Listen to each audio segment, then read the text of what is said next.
Breaking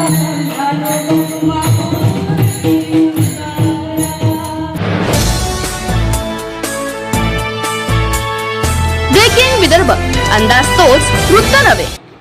Dnyanoba माऊलीच्या साक्षीने आगळा वेगळा असा विवाह सोहळा।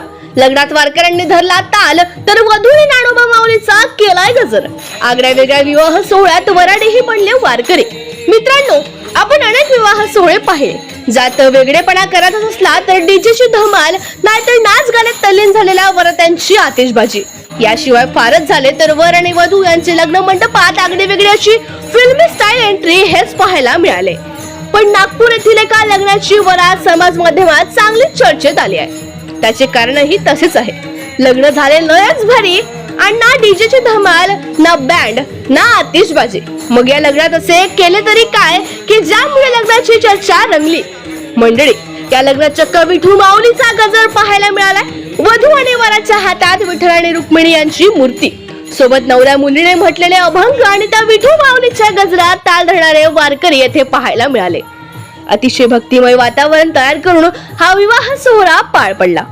या विवाह सोहळ्याचा नवरा मुलगा म्हटले तर त्याचे नाव होते पवन दुर्रकार, तर नवऱ्या मुलीचे नाव वैष्णवी निंबाळकर। टाळ मृदुंगाच्या गजरात वराती देखील मंत्रमुग्ध झाले आणि हा विवाह सोहळा विठू माऊलीच्या साक्षीने भक्तिमय वातावरणात नागपूर येथे पार पडलाय।